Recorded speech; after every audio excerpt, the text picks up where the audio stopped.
we breathe is tainted, toxins in the sky. Water's full of poison, yet they still deny. Children cry in silence, shadows hide their pain. Lands are being ravished, prophets leave a stain. Life's BS, we're calling it out. No more lies, we'll scream and shout. Expose the truth, let it be known. Evil's grip will be overthrown down.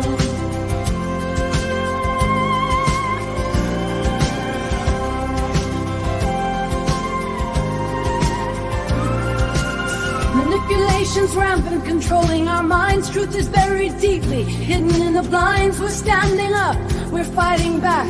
No more submission, no more attack. Rising from the ashes, we will take a stand. Defend our future, reclaim our land. Voices loud and clear, we break the chains. Expose the lies, rid the pain. Life's BS, we're calling it out. No more lies, we'll scream and shout. Expose the truth, let it be known. Evil's grip will be overthrown. Evil's grip will be overthrown.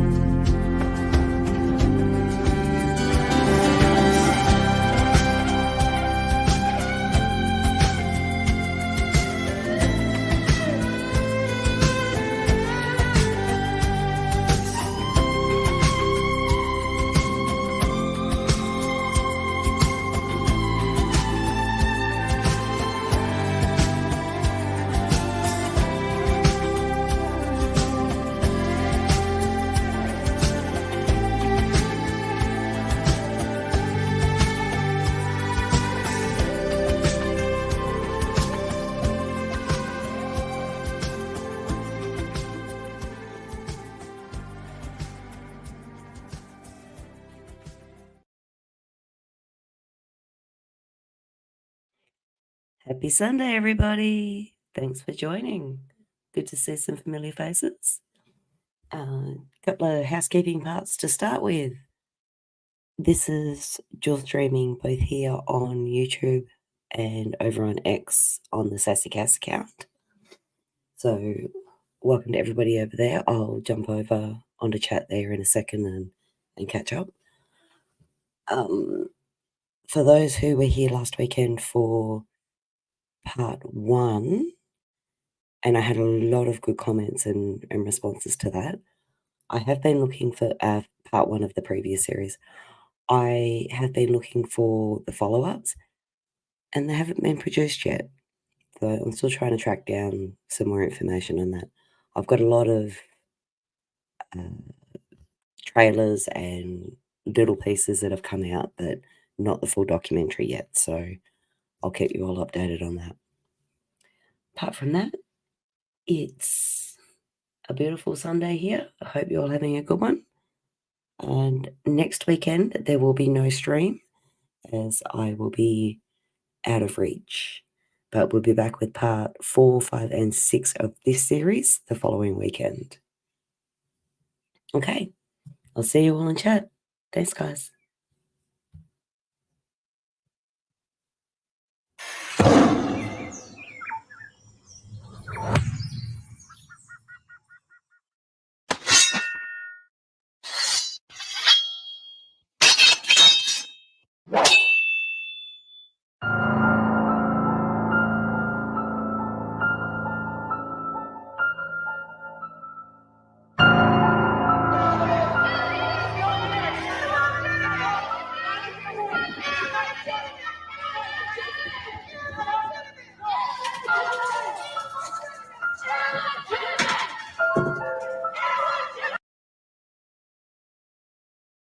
Okay, slight distraction here. I have no audio for some reason. Give me a second. I will restart that link and see if I can figure out what's going on.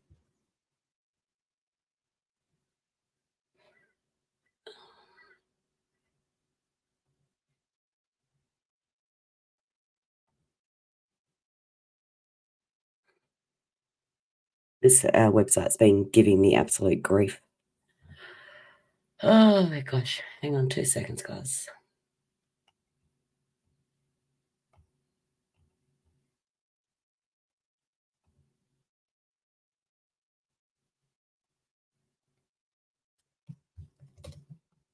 And I tested everything and it worked.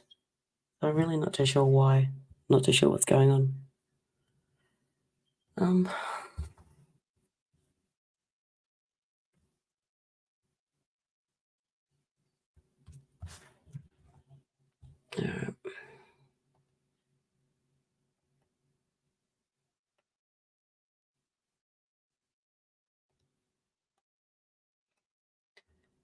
Okay. That one, take me out. All right, let's have another go.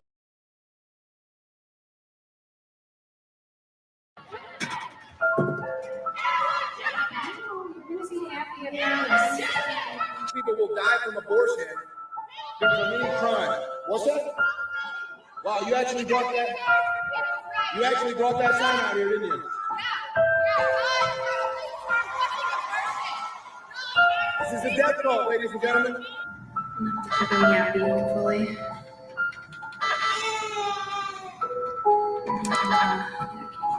We can fix that later. Oh, just give me 1 minute.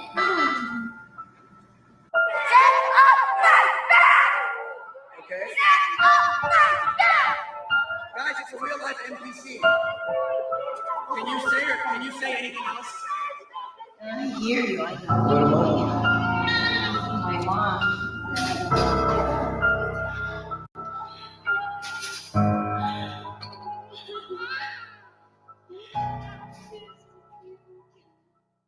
Most teenagers are faced with a crucial decision real early in their lives today, and that's whether they identify themselves as pro-abortion or pro-life. When I was growing up, such an opinion was mostly inconsequential, but today, the debate questioning if the procedure should be a legal option divides people worldwide. Split into two groups, pro-choice and pro-life, the two sides frequently clash in protests. Some proponents of legal abortion believe it's a safe medical procedure that protects lives and that abortion bans endanger pregnant people not seeking abortions and deny bodily autonomy, creating a dilemma for some. That conviction based on ignorance is a lighter burden than knowingly killing babies and selling their body parts and organs to the highest bidder. Yes, I'm talking to you, Planned Parenthood. Proponents of life believe abortion is murder because life begins at conception. Increased access to birth control, health insurance, and sexual education should make abortion more and more unnecessary. You can also make an argument as it creates a culture in which life becomes disposable. And yet, some women seem to be using abortion almost as birth control. A new report shows abortions have increased in the U.S., ending a 30-year decline. According to the Guttmacher Institute, a research organization that backs abortion rights, 1 in 5 pregnancies ended in abortion in 2020. The increase started in 2017. The new information comes just before the Supreme Court is expected to determine the future of Roe v. Wade. A Miami radiologist and Catholic advocate is drawing attention to abortion as a form of birth control in Cuba. In an op-ed for FoxNews.com, Dr. Gracie Christie says some of her Cuban patients have had 5 or 6 abortions, even as many as 12. She believes it's a sign of material, social, and spiritual poverty in the island nation. She says the poverties are willfully imposed on Cuban women by the government. Scientifically, conception is the moment a sperm cell fertilizes an egg cell, which begins the process of cell division that creates a human.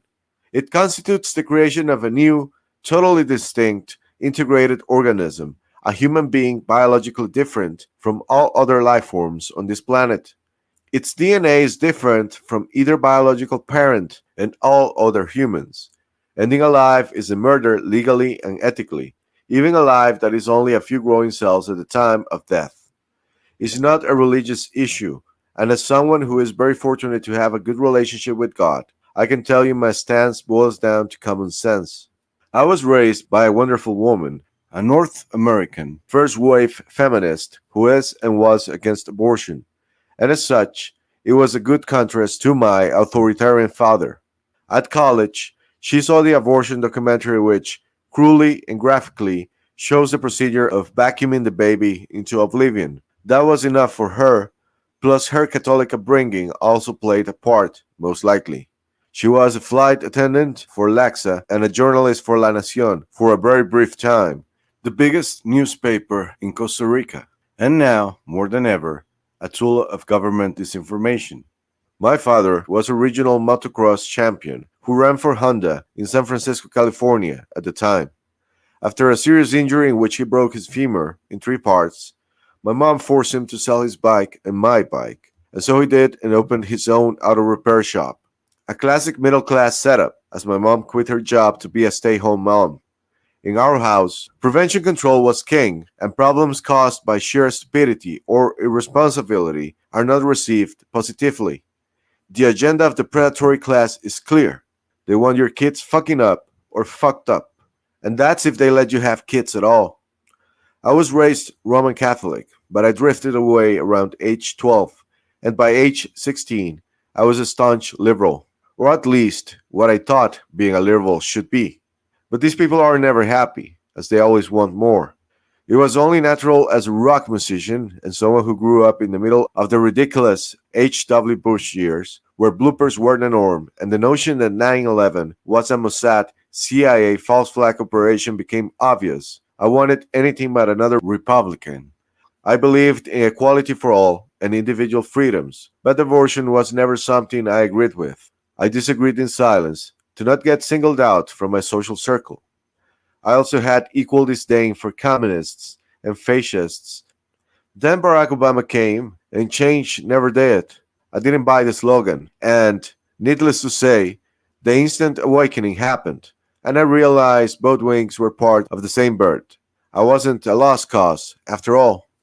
As a libertarian, I like to balance my political views with facts mostly, and I leave zero room for concern about the feelings of the frail and sentimentalities.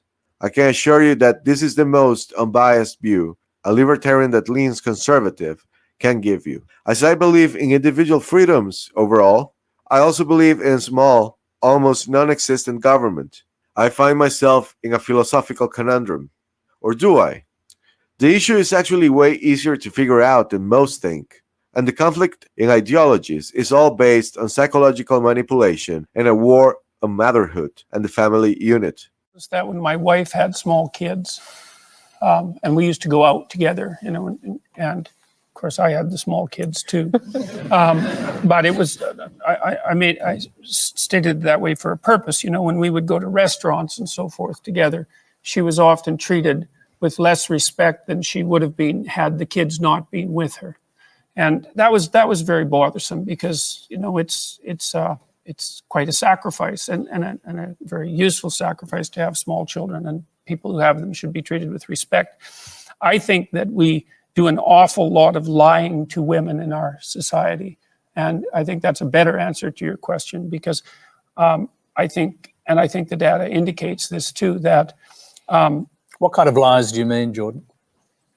That career is the most important thing in life and is most likely to be the case that way for men and for women. I think it is important for more men than for women because women take the primary role for very early child rearing. But it's clearly the case, as far as I can tell, that for most people, and the statistics bear this out, that family is by far the most important commitment that people make in their lives. And I think we lie to 18 to 19-year-old women nonstop, especially in universities and educational institutions. That's by the way, sorry. By telling them that career is going to be the fundamental purpose, give the fundamental purpose to their life. And for most people, that's simply not the case, nor should it be. I think the best way to go about this is to start with common sense and facts. Let's start with the scientifically verified phases of pregnancy. Prenatal development is a time of remarkable change that helps set the stage for future psychological development. The experiences of the mother will affect the child during pregnancy.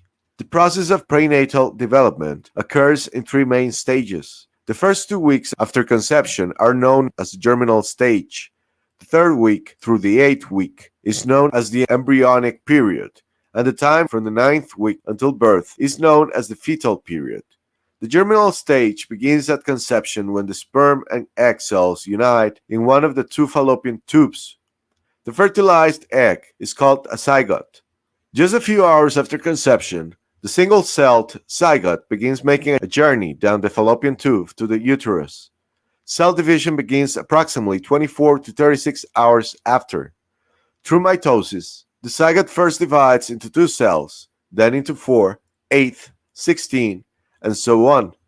A significant number of zygotes never progress past this early part of cell division, with as many as half of all zygotes surviving less than 2 weeks. Once the 8-cell point has been reached, the cells begin to differentiate and take on characteristics that will determine the type of cells they will eventually become. Cell division continues swiftly during the approximately week-long journey from the fallopian tube to the uterus wall. The cells become what is known as a blastocyst, made up of 3 layers, as each develops into different structures in the body. Finally, the blastocyst arrives at the uterus and attaches to the uterine wall, a process known as implantation. Implantation occurs when the cells nestle into the uterine lining and rupture tiny blood vessels. The connective web of blood vessels and membranes that form between them provide nourishment for the developing human. Implantation is not always a short process, as approximately 60% of all natural conceptions never become properly implanted in the uterus, which results in the new life ending before the mother is even aware she is pregnant. As mentioned here by actual scientists, the germinal phase already constitutes new life as the human already has its unique DNA sequence, which means no longer part of the woman's body. The baby now desperately needs the protection of the motherly womb for 9 months. Denying that protection, it's outright criminal based on the fact that our personal freedoms will never give us the right to kill innocent life. Defending your life against an armed criminal is not the same as killing an unknowing baby, the essence of innocence, torn to pieces because my body, my choice. Back in the day, I considered myself pro-choice, but never pro-abortion. It's interesting to see how many disparities we can find in the liberal mindset as they go to war for the death of a violent criminal by the police, or how they don't believe in my body, my choice when it comes to vaccine mandates. Before we get started talking about vaccine mandates, I just want to get your general opinion. Are you pro-life or pro-choice? I'm pro-choice. I think women have the right to decide what they want to do with their bodies, and also you never know the situation.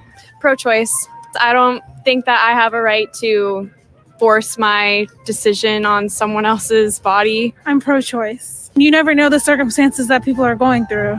I'm pro-choice. The truth is that no one is in your body but you, and it's your life that you have to live. I am pro-life. It's just like I was always born and raised that way. I'm Catholic, so that's the main reason. I'm pro-choice. I'm pro-choice because you can't tell me what to do. I'm pro-choice. I'm pro-choice. Pro-life. I don't know, that's just kind of what I grew up believing. So you don't think the government should tell you what you can do with your body? Yeah. So you wouldn't want the government telling you what to do with your body? No. Correct. Would you agree with the idea of my body, my choice? Of course, yeah. Once you get a certain age, you kind of know what is good for your body, what's not good for your body, and you can make decisions based on that. So then when we're talking about vaccine mandates, government vaccine mandates, are you for or against them? I'm for it. I'm vaccinated. I would say that I guess I am more for a mandate if it is in support of the general health of the population. I am for them. Yeah. I would be okay with the vaccine mandate. I agree with government mandates. I am for, but I see where you're going with this. I see where you're going with this. I have to say against because, like I said, you can't tell me what to do. You can't be pro-choice and not approve of people's choices. You know what I mean? It's a choice. So then what happened to the my body, my choice argument in that circumstance? I feel like that's regarding, well, I guess, you kind of caught me. That was really good. So then what happened to the my body, my choice argument in that situation? I mean, I guess, yeah, it does sound contradicting, and I wouldn't disagree with someone who, brought that to my attention. Isn't the government telling you what you are doing with your body by instating a vaccine mandate? Would you agree with that? Yes. yes, I think so. But sometimes the baby hasn't even been fully developed yet. The woman is fully developed. She should have the choice. So then fully developed humans should also have the choice to get a vaccine.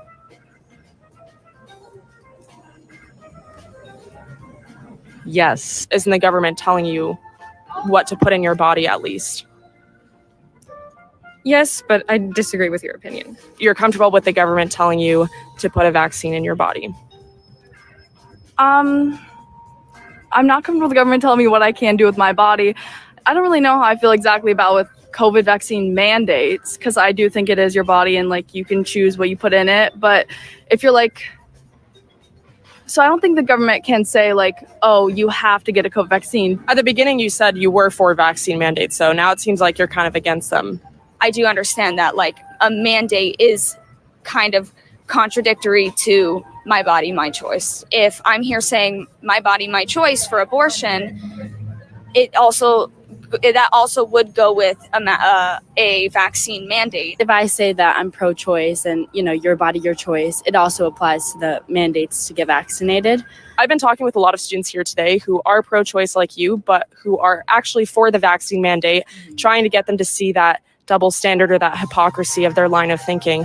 What would you say to those people who kind of don't see the correlation between the two? Like, you only support the side that you want to be on, but like you said, stop being hypocritical. I mean, we're all adults here, pretty much. We can make the decision what we want to, whether or not, if we want to get vaccinated, if we want to get the abortion, it is your body, your choice.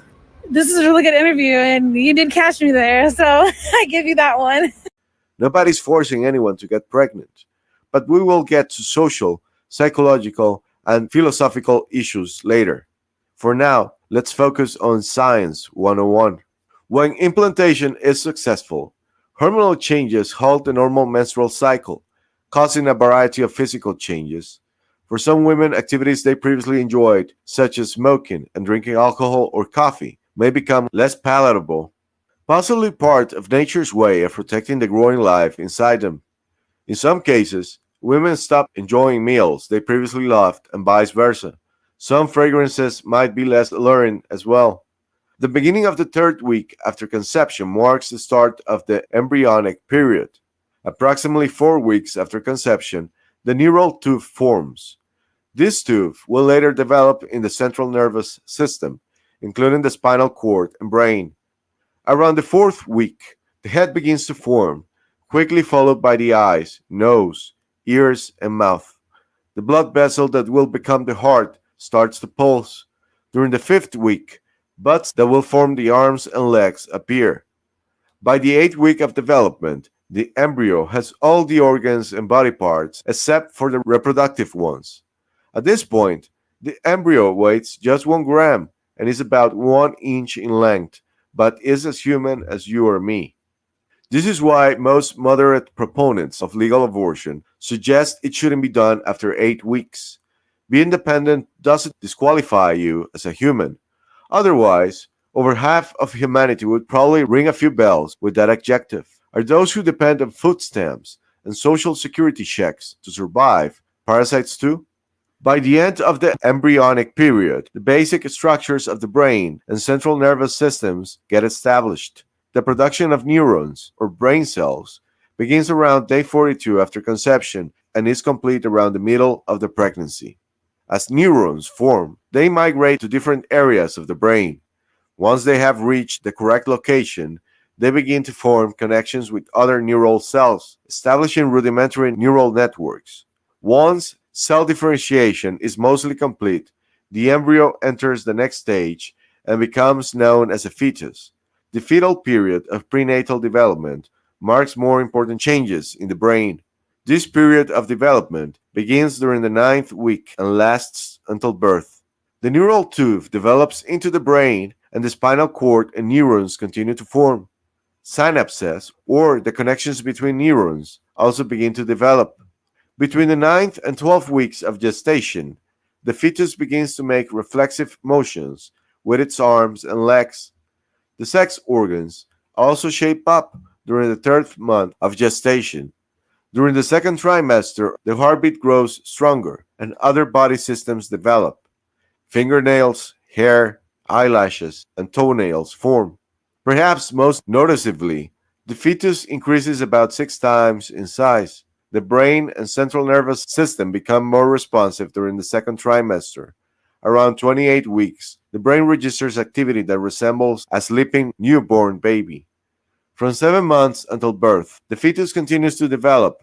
put on weight, and prepare for life outside the womb. The lungs begin to expand and contract, preparing the muscles for breathing. Abortion is ending a human life, period.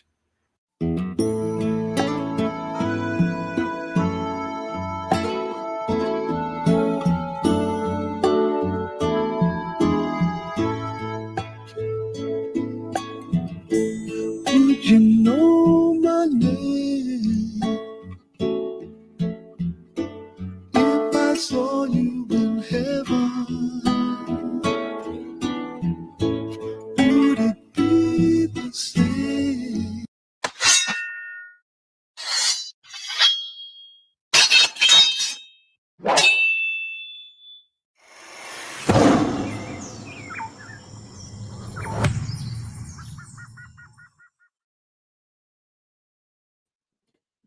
Okay, end of part 1.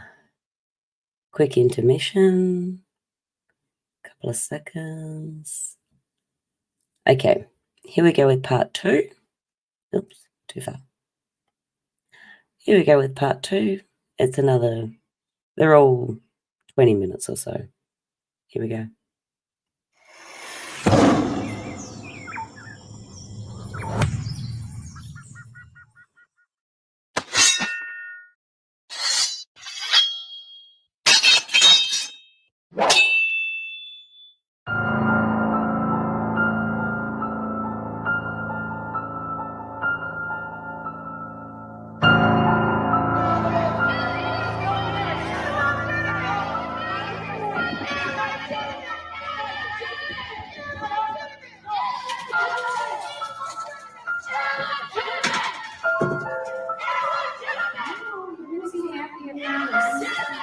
People will die from abortion because of any crime. What's that? Wow, you actually brought that. You actually brought that sign out here, didn't you? This is a death cult, ladies and gentlemen. I'm happy, hopefully.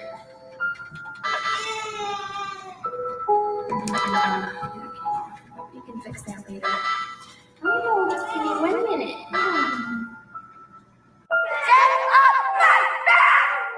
Okay. Guys, it's a real life NPC. Can you say anything else? I hear you. I my mom.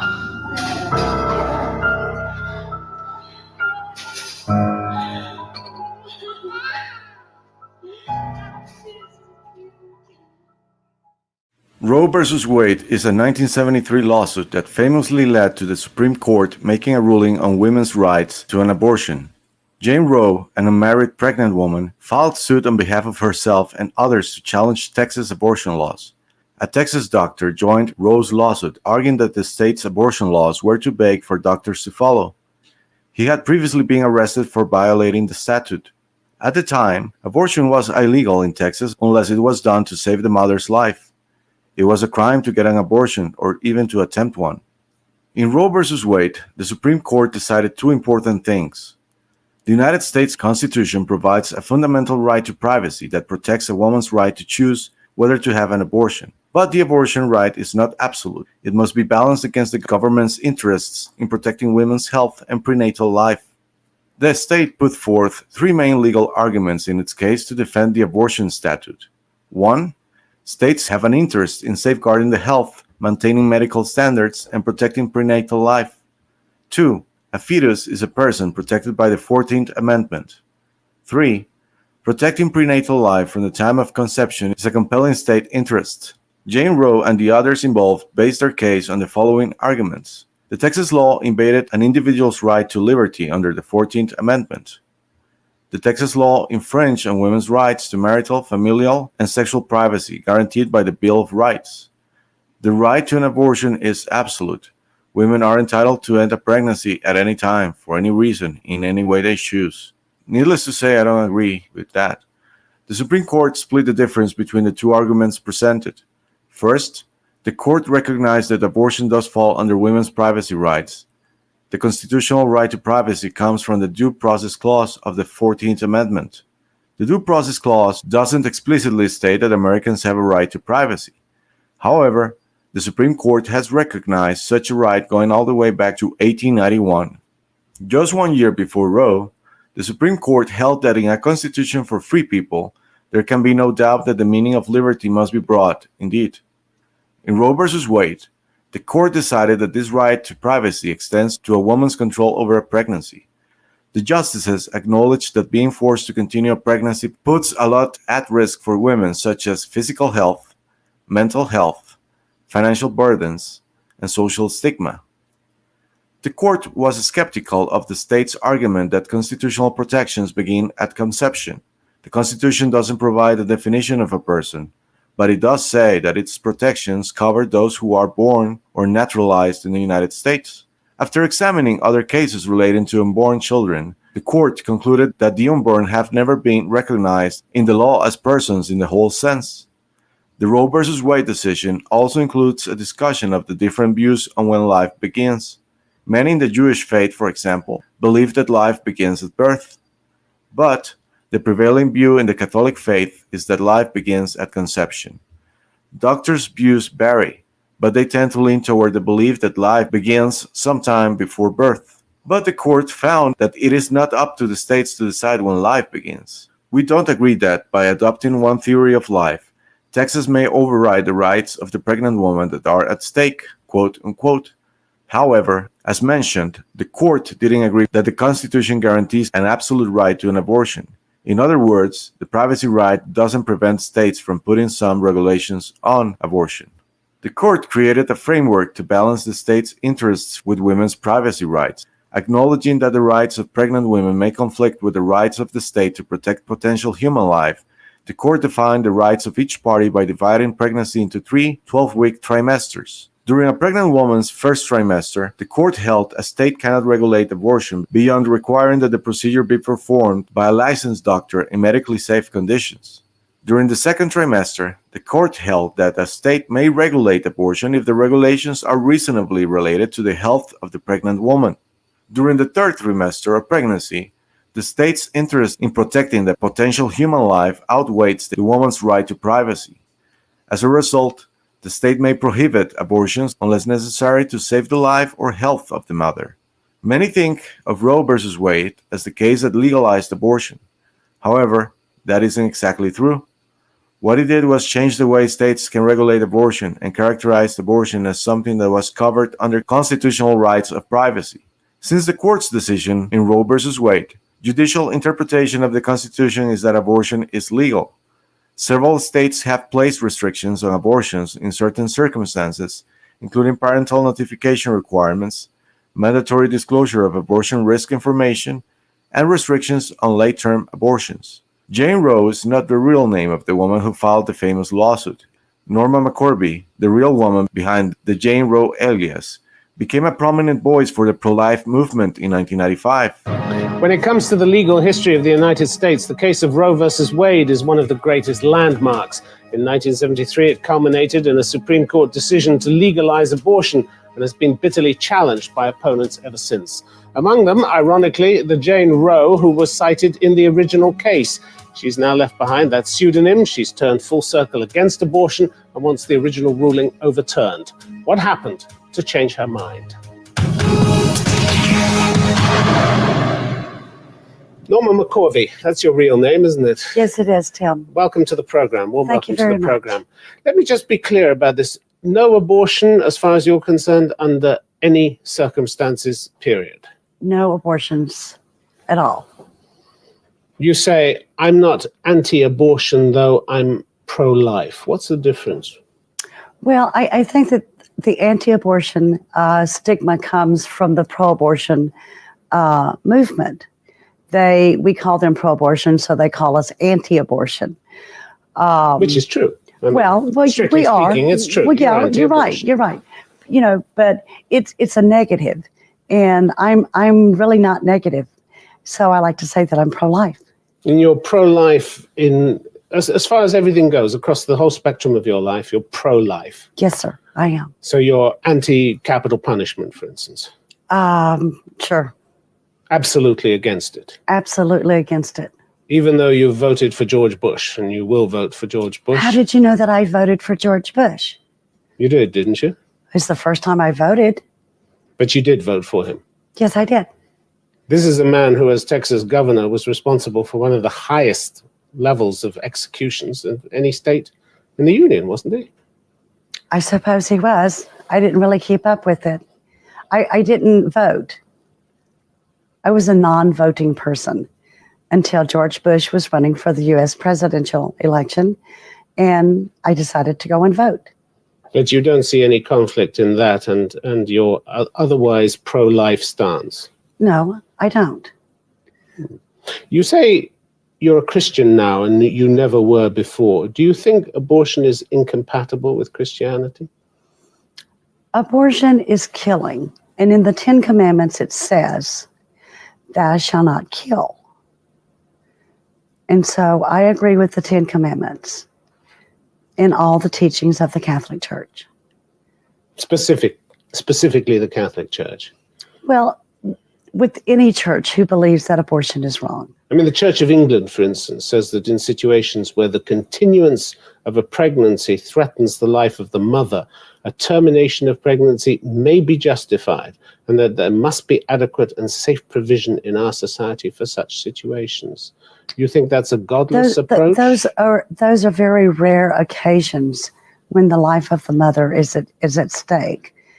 And in my opinion, They may be rare, but they're also important, aren't they? They are. They're very important because we're talking about the life of a woman and the life of a child. Mm-hmm. And it's a balance then, isn't it? Well, yeah, of course it is. It doesn't make it the child is nonetheless a child if it's conceived in rape or incest. It's still a child. I understand that. I'm just saying that there is a balance of interests there.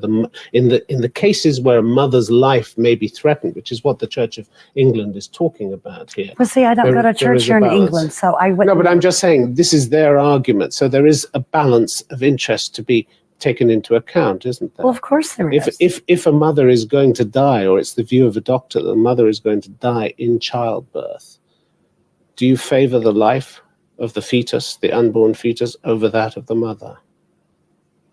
I really don't think that's a very fair question, but I will give you my opinion. We will do anything to save the life of the mother and also the life of a child. But what if you can't? What if you have to make a choice? What then? Then that decision has to be made by that particular woman's husband, her pastor, or her priest. But not the woman herself? If the woman is able to make the decision herself, then it's her decision. I guess. I don't know.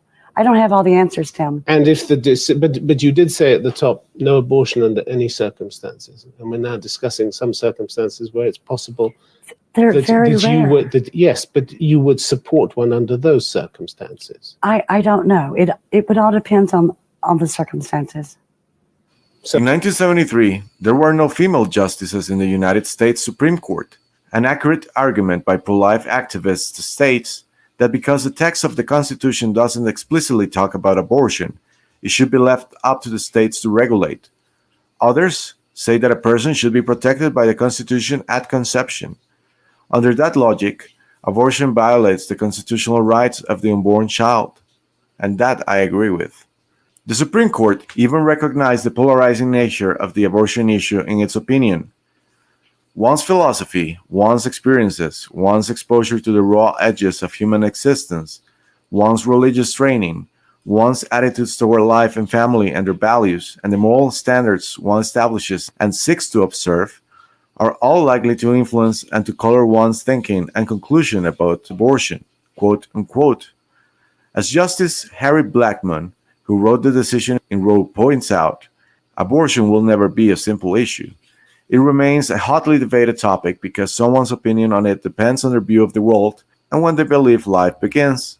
The Supreme Court revisited Roe v. Wade in 1992 when reviewing Planned Parenthood v. Casey. In that case, the court once again established a woman's right to choose, but it changed the framework created in Roe. Instead of requiring states to regulate abortion based on trimester, the court created a standard based on fetal viability, the fetus's ability to survive outside the womb.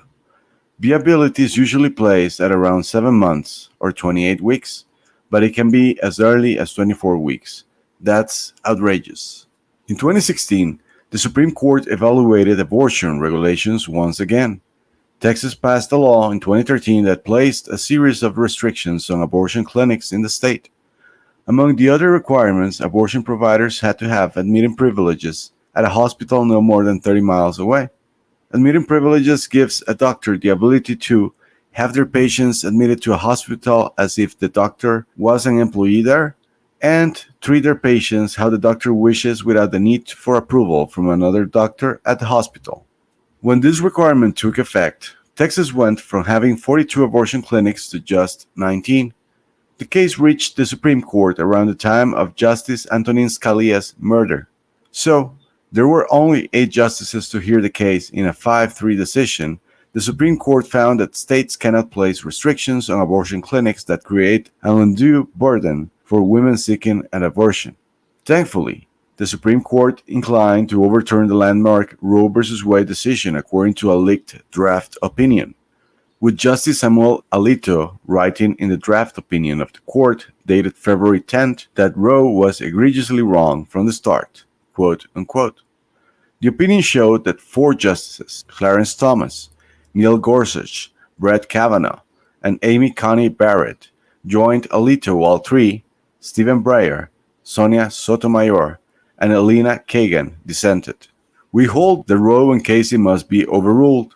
It is time to heed the Constitution and return the issue of abortion to the people's elected representatives, quote unquote. Chief Justice John Roberts has yet to cast his vote, and it is unknown which side he will vote with, but given his alliances and sick tendencies, I can surely guess. Overall, the purported opinion is a full-throated, unflinching repudiation of the 1973 Supreme Court ruling. The leak of a draft opinion circulated within the Supreme Court is unprecedented and extremely dangerous. Extreme leftists and screaming banshees eviscerated the draft opinion while pro-life groups applauded it.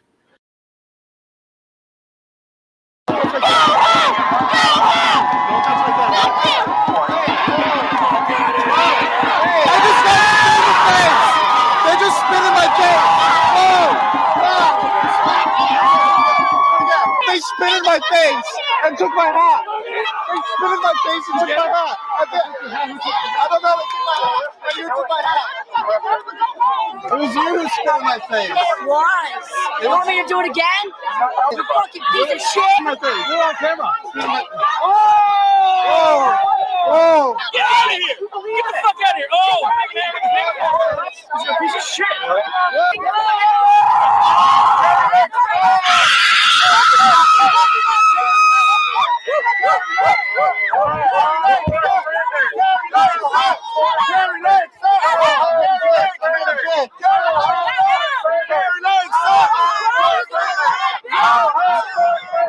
I can't believe all citizens are dumb as fuck like you! You hurt my brain! You hurt my brain! You hurt my brain! Shut the fuck up, pig! Shut the fuck up, pig! ACAB! All cops and assholes! Support this! All cops and assholes! Fuck you! Go home! Fuck you! Fuck you! Go home! Go home, fascist! Bitch! Fuck you! I'm not fucking everybody! You have no right to be talking of women's rights when you're a man! A white man at that, too! For real! Fuck you! You know why you're so against abortions? Because you know you're supposed to be one. I wish you were an abortion, buddy. Planned Parenthood, one of the largest U.S. abortion providers, founded by William Gates, tweeted that the draft decision was outrageous, but noted it wasn't final and that their clinics are still open. If the Supreme Court opinion holds, 22 states have laws or constitutional amendments in place that could lead to an immediate statewide abortion ban, according to the God Measure Institute. 9 of these states have abortion bans still in place from before 1973, while 13 have implemented trigger bans that would prohibit abortions if the Supreme Court overturns Roe v. Wade. 3 days after the Supreme Court leak, a domestic terrorist left-wing group published its plans for protests outside of the 6 conservative Supreme Court justices' homes. The group, going by the name Ruth Sent Us, published what it claims are the addresses of Justices Samuel Alito, Clarence Thomas, Neil Gorsuch, Brett Kavanaugh, Amy Coney Barrett, and John Roberts, seemingly in response to the Supreme Court draft opinion leak that signaled the majority of the court may vote to overturn Roe v. Wade. The left never knows when to stop. They always go too far. To have riots and then to publish the addresses of Supreme Court justices has nothing to do with the issue, with women's rights, or with justice. This is plain old terrorism.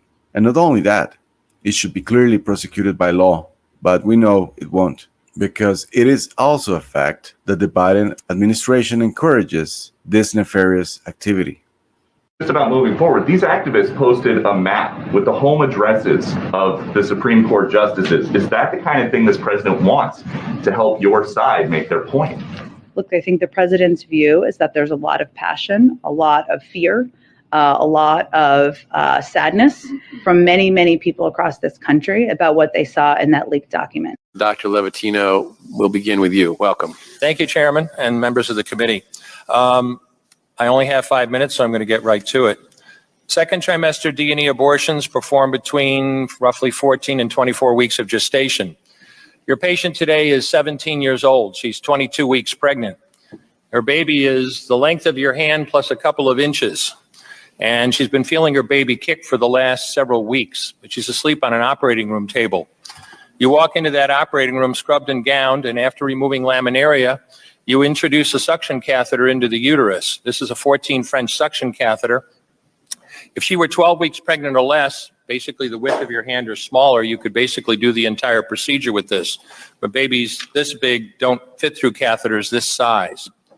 After suctioning the amniotic fluid out from around the baby, you introduce an instrument called a Sofer clamp. It's about 13 inches long. It's made of stainless steel. The business end of this clamp is about 2.5 inches long and a half-inch wide. There are rows of sharp teeth. This is a grasping instrument. When it gets a hold of something, it does not let go. A D&E procedure is a blind abortion, so picture yourself introducing this and grabbing anything you can blindly and pull, and I do mean hard, and out pops a leg about that big, which you put down on the table next to you. Reach in again, pull out an arm about the same length, which you put down on the table next to you. And use this instrument again and again to tear out the spine, the intestines, the heart and lungs. Head on the baby that size is about the size of a large plum. Can't see it, but you pretty good idea you've got it if you've got your instrument around something and your fingers are spread about as far as they go.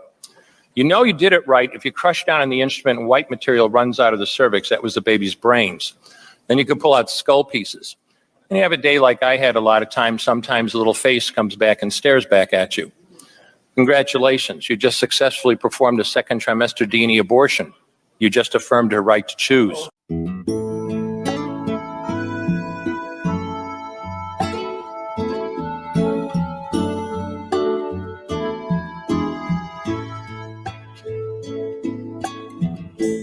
Would you know my name if I saw you in heaven? Would it be the same?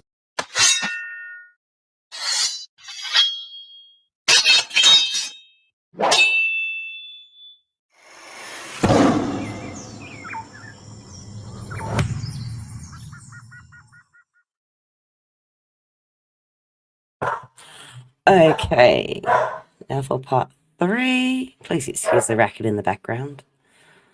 They have decided they want my attention. All right, part 3. This will be the last one for today. And as I said, we'll be back not next weekend, the weekend after with, well, as you can see, there's a fair bit, and it's quite controversial. Okay, thank you. I'll see you at the end.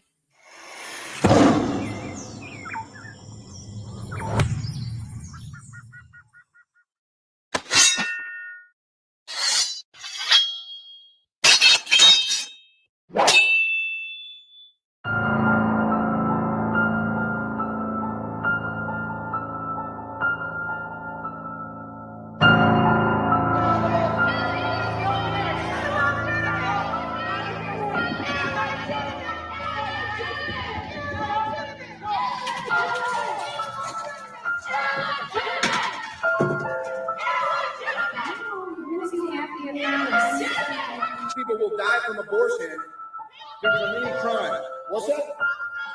Wow, you actually brought that? You actually brought that sign out here, didn't you? This is the death cult, ladies and gentlemen. I'm not happy fully.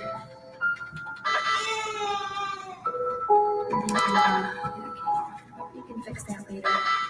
Oh, just give me 1 minute.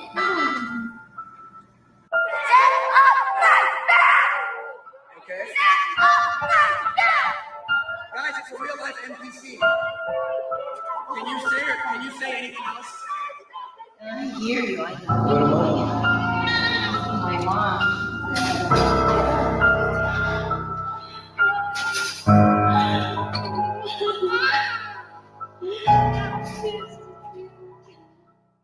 Do you want to see the court overturn? You just said you want to see the court protect the Second Amendment. Do you want to see the court overturn Roe Well, v. if Wade? we put another 2 or perhaps 3 justices on, that's really what's going to be, will happen.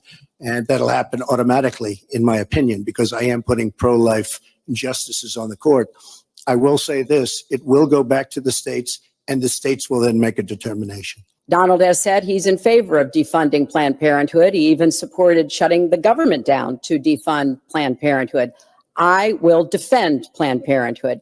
I will defend Roe v. Wade, and I will defend women's rights to make their own healthcare decisions. And we have come too far to have that turn back now. And indeed, he said women should be punished, that there should be some form of punishment for women who obtain abortions. And I could just not be more opposed to that kind of thinking. If you go with what Hillary is saying, in the 9th month, you can take the baby and rip the baby out of the womb of the mother just prior to the birth of the baby. Now, you can say that that's okay, and Hillary can say that that's okay, but it's not okay with me. Because based on what she's saying and based on where she's going and where she's been, you can take the baby and rip the baby out of the womb in the 9th month on the final day. And that's not acceptable. Well, that is not what happens in these cases. And using that kind of scare rhetoric is just terribly unfortunate. You should meet with some of the women that I've met with, women I've known over the course of my life. I want to tell you, Kavanaugh, you have released the whirlwind, and you will pay the price. And you will pay the price. Riots work! Will you condemn the violence proposed by pro-abortion groups? Will she not condemn it?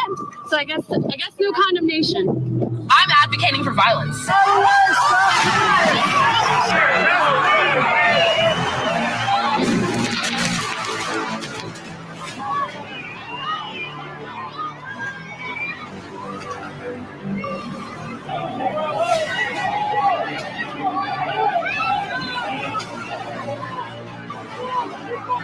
I am very concerned that we now have an extremist Supreme Court. The hell with the Supreme Court. We will defy them.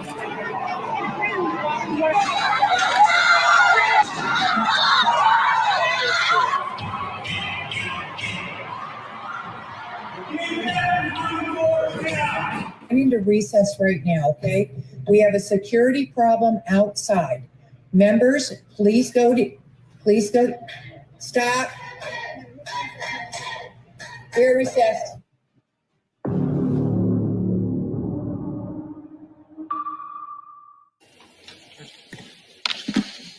There's no point in saying good morning, because it certainly is not one. You see this turnout here? You ain't seen nothing yet. Women are going to control their bodies no matter how they try and stop us. The hell with the Supreme Court. We will defy them. Women will be in control of their bodies. And if they think black women are intimidated or afraid, they got another thought coming. Black women will be out in droves. We will be out by the thousands. We will be out by the millions. We're going to make sure we fight for the right to control our own bodies. In a historic decision, the U.S. Supreme Court overturned Roe v. Wade, ending nearly 50 years of nationwide abortion on demand, and once again allowing states to protect unborn life as early as the moment of conception. Many states outlawed abortion in the wake of the Supreme Court overturning the 1973 ruling, largely owing to trigger laws set up in anticipation of the historic decision. 13 states had prepared trigger bans on abortion, either completely banning or severely limiting access to abortion within 30 days of the fall of Roe. State authorities acted swiftly to enact abortion bans, with Missouri Attorney General Eric Schmidt announcing that they would be the first state to protect life in the womb by banning abortion just minutes after the court's decision on Dobbs had been handed down. This was followed by an announcement by Republican Governor Mike Parsons. The two public servants signed proclamations activating Missouri's Right to Life of the Unborn Child Act within about an hour of the decision. Today is a momentous day. The United States Supreme Court has overturned Roe v. Wade. Individual states will now decide how each will address the abortion issue. Millions of innocent lives will be protected moving forward. However, today is also a somber day. We remember the more than 60 million innocent lives lost in the wake of Roe v. Wade. We honor the 2,362 hearts that stopped beating every day for nearly 50 years. Here in Missouri, the people's voice has already made clear that Missourians respect the sanctity of human life. We believe that without the explicit protection of the right to life, all liberties are under attack, which is why the importance of this day cannot be overstated. I am humbled to be a part of this and the first Attorney General in the country to effectively end abortion. As a long champion for the rights of the unborn in Missouri families, I pledge to continue to fight for our most fundamental right, the right to life. Thank you, and may God bless you and the entire state of Missouri. The law prohibits all abortions unless the mother allegedly risks death or substantial and irreversible physical impairment of a major bodily function. Illegally inducing an abortion in Missouri is now a Class B felony that can result in up to 15 years in prison. Abortion is now virtually illegal or heavily restricted in over 26 states across the nation, most of which have implemented trigger laws designed to take effect immediately. In several other states, trigger laws will prohibit abortion throughout pregnancy and will be effective in the coming weeks. Such is the case of Arkansas, Alabama, Louisiana, Kentucky, Oklahoma, Ohio, South Dakota, Utah, West Virginia, Idaho, Mississippi, North Dakota, Tennessee, Iowa, Arizona, Florida, and of course Texas, who had already prohibited abortion at around 6 weeks since September 2021 with the Texas Heartbeat Act, which the judiciary had allowed to stand for months despite Roe. Doctors who perform illegal abortions can face life imprisonment and up to $100,000 in fines under the law. The Texas Heartbeat and Trigger laws both have exemptions to save the mother's life, and the latter permits abortions to prevent substantial impairment of a major bodily function of the mother. GOP governors have also signaled that they will seek further abortion restrictions and special legislative sessions in Indiana and Nebraska, both of which have legislatures dominated by Republicans.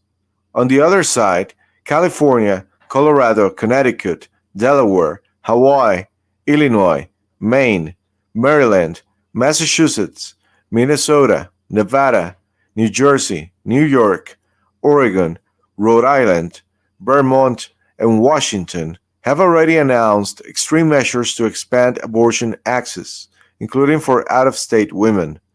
Pennsylvania, New Mexico, and New Hampshire don't explicitly protect abortion, but are considered unlikely to advance restrictions for now due to their pro-abortion state leaders. There is a war out there, and we need to recognize that we've got to armor up. No justice, no peace. No justice, no peace. Good, good. No justice, no peace. No justice, peace.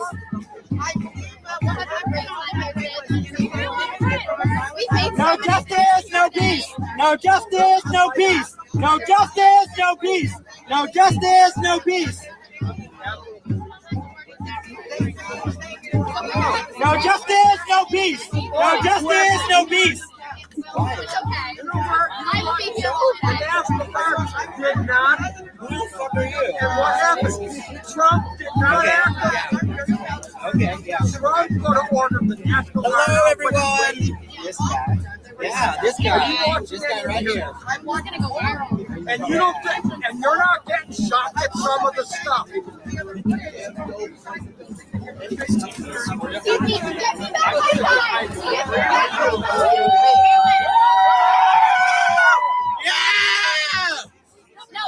Regulate other people's parties? The state. A lot of people in the South who don't agree with abortion in the South. So are they more important than me? No, but I mean, what about people who agree like me in the South? Do they, if they get a number deal, are their votes less important? A lot of people say if you don't agree with the politics of a certain state, then move out. Excuse me, miss. How old are you? I'm 32. We think that there's a lot of things wrong with the system. I think there's a lot of things wrong with society too. Whoa, whoa, whoa, whoa, hey! Fuck you!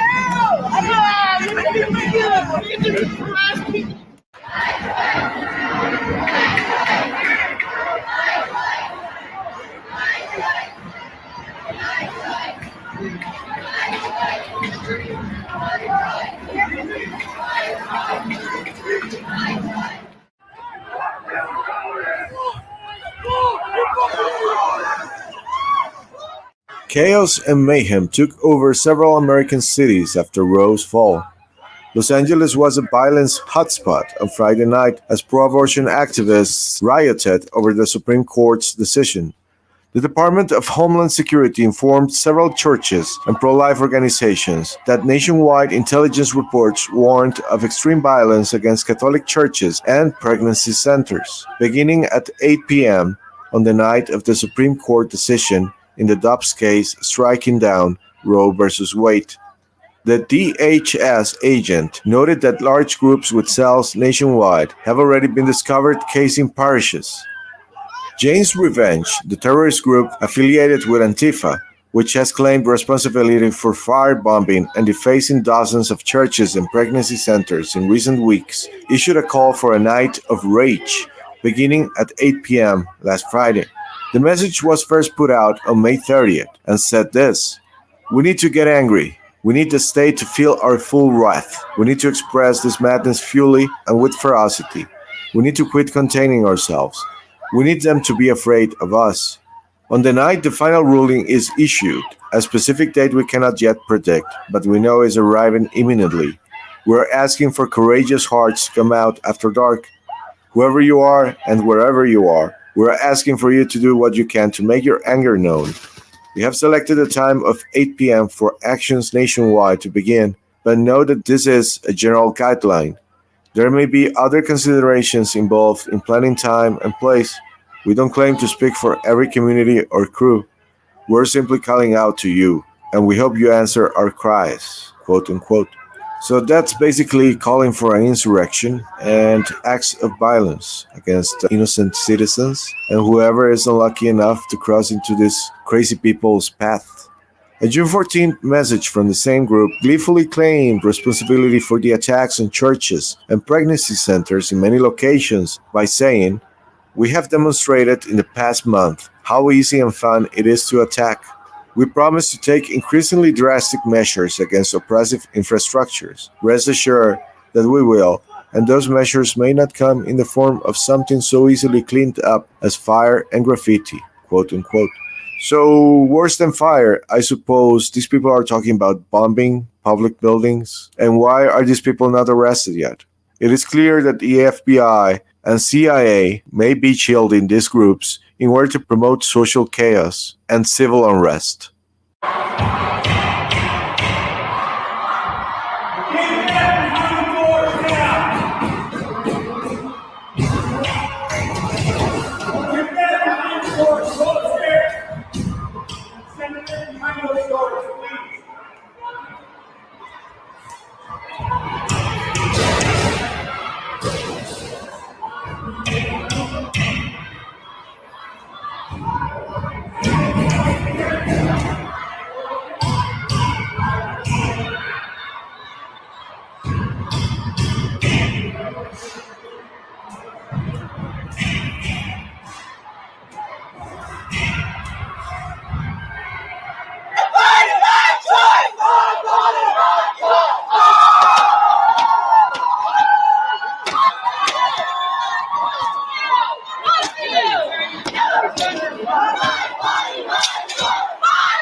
insane. I am Trooper Scott, a police officer for the state of Arizona. I hereby declare this to be an unlawful assembly, and in the name of the people of the state of Arizona, command all of the assembly at 1700 West Washington to immediately disperse. If you do not do so, you will be arrested. Section 133804 of the Arizona Revised Statutes prohibits remaining present at an unlawful assembly.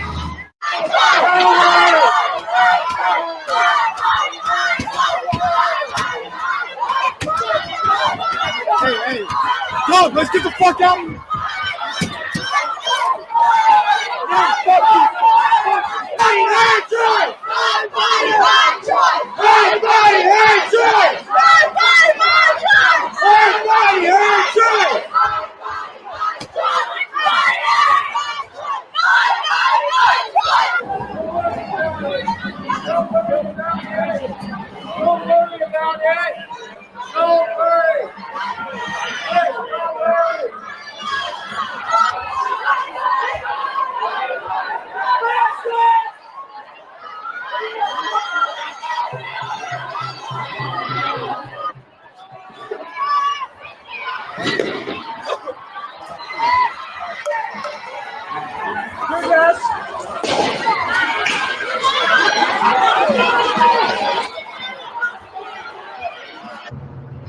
Les declaro que esta es una reunión ilegal y en nombre del pueblo del estado de Arizona, ordeno a todos los reunidos en 7.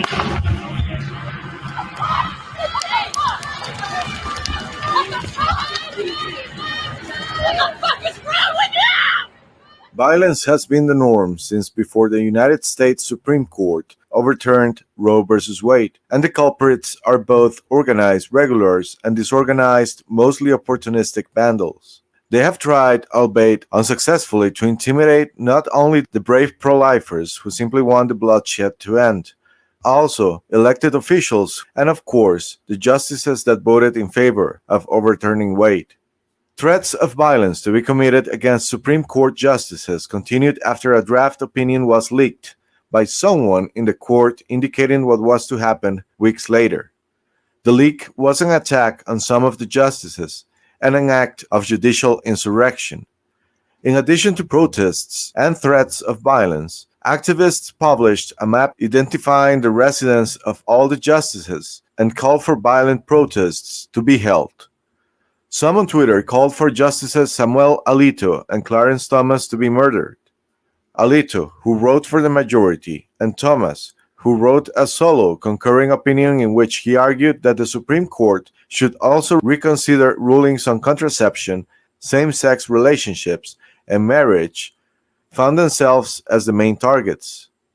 The domestic terrorists saw no qualms in throwing racist hurls at the African American justice either. Just another demonstration of sheer hypocrisy by the extreme left. My choice! Rain did not stop dozens of pro-choice protesters from taking to the quiet streets of Chevy Chase, Maryland, to make one thing clear. You don't get to take away my bodily autonomy and enjoy your Saturday night at home. You can do one or the other. First stop, Justice Brett Kavanaugh's home, where they were greeted by Montgomery County police officers. Then they headed over to Chief Justice John Roberts' residence with a similar message. Hands off our bodies! Hands off our bodies! Hands off our bodies! Lacey Newton Hallway, who has had an abortion and is a sexual assault survivor, has been holding candlelight vigils in front of Justice Kavanaugh's home. But since the draft opinion indicating the Supreme Court is poised to overturn Roe v. Wade was leaked, the crowd keeps growing. If you take away our choices, we will riot. On June 8, 2022, an armed man who made threats against Justice Brett Kavanaugh was arrested at about 1:50 a.m. near the justice's house in Maryland. Nicholas Rosk, 26 years old, was armed with a gun and a knife as he hatched a plan to kill the jurist to give his life purpose, quote unquote. Rosk was dressed in black clothing and was carrying a backpack and a suitcase as he was spotted getting out of a cab in front of Kavanaugh's home by 2 deputy U.S. Marshals who were stationed outside the residence. When he saw the Marshals, he walked down the block and called 911. Rusky allegedly told an operator he was having suicidal thoughts, had a gun on him, and wanted to kill Kavanaugh. When cops from the Montgomery Police Department arrived, Rusky was still on the phone with the emergency operator. He was taken into custody, and when investigators searched his suitcase and backpack, they found a tactical police vest, a tactical knife, pepper spray, zip ties, a Glock 17 pistol, and 2 magazines and ammunition. They also found a host of burglary tools, including a hammer, a screwdriver, a nail punch, a crowbar, a pistol light, duct tape, and a pair of hiking boots, among other items. During an interview with an FBI agent, Rusky allegedly said he was upset about the leaked draft opinion expected to overturn Roe v. Wade and the school shooting in Uvalde, Texas, that killed 19 kids and 2 teachers. He believed Kavanaugh would loosen gun control laws and hatched a plan to kill the justice after finding his address online. As a result, he was charged with attempting or threatening to kidnap or murder a U.S. judge. Neil Gorsuch, John Roberts, and Amy Coney Barrett were also harassed and threatened in their own homes, with some terrorists even going as far as targeting the school of Barrett's children. Joe Biden's White House enabled the violence by refusing to condemn unlawful acts, as they allowed any excuse in the book to be at play. The purge of real conservatives is a very real objective of this administration.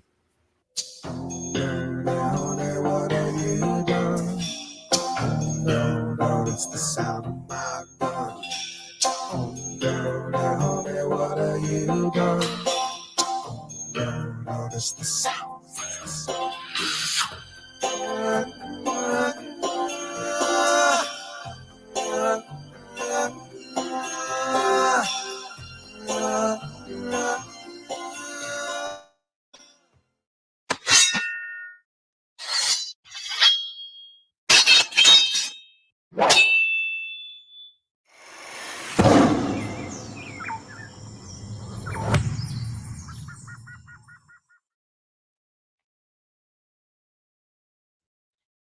Okay, just give me 2 seconds. I'm actually going to appear for this one. I'm not dressed for camera. But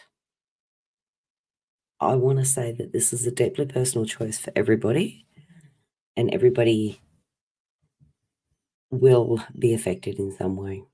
So I'm trying to share a documentary series that covers the whole thing. Hopefully you can find something useful from it. The links in the description box have got his whole series all in one file, plus there's other stuff. But just as a personal little throw in here, this 2.5 minute clip was shared out a little while ago over on X. And this is Planned Parenthood workers. What we do with our day-to-day lives says a lot about ourselves and our souls and our intent. Yes, we have to distance at times for reasons, but if you can remove yourself from source as far as these people have done in what you'll see shortly, then we have a big issue. That's all I've got. And me being me, when I say something, I do like to back it up with reality. So here I am saying it. I personally think this issue is an evil one. As we'll find out later in the series as we go on in the next 3 or 4 weeks, 2-3 weeks. But okay, I will play this one and then I'll end this. If you find something worthwhile, please share it out. If you think it's going to help some people, please. Okay, thanks everyone.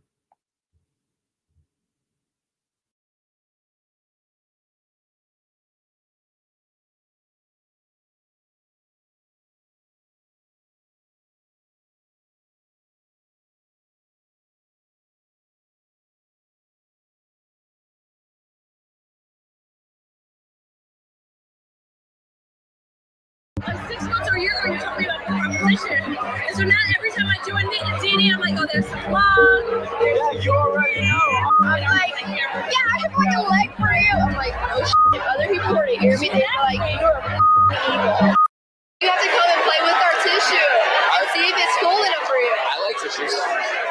We have a lot of it. Okay. See? Okay, so more for me to keep me busy, because you know if I'm not busy, I get in trouble. So I have 2 providers who go up to 24 weeks, and Ann is one of the providers. And I'm so sorry.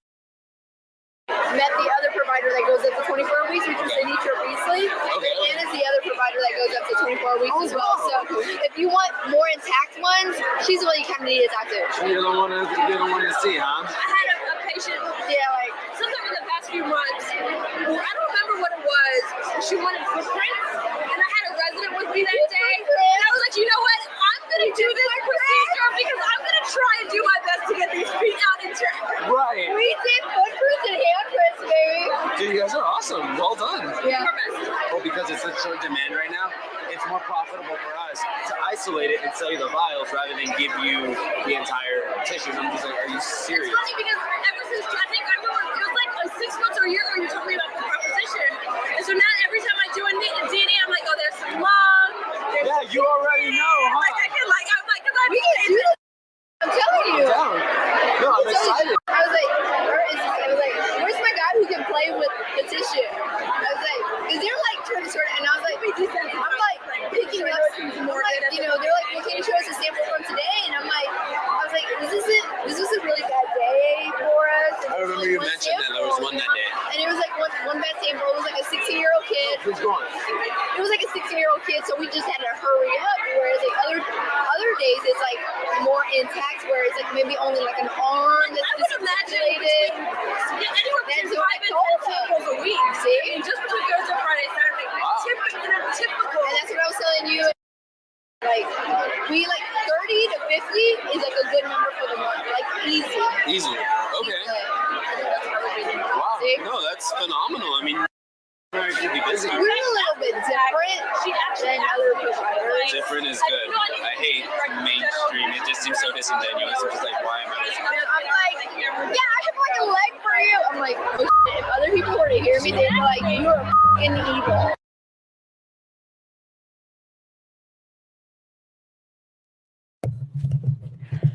There you have it, guys. That's only a small clip. I believe the full one is out there, but I honestly didn't have the stomach to go hunting for it. So, okay. Thanks for joining. I'll see you in a couple of weeks with more of the series. Be safe, everyone.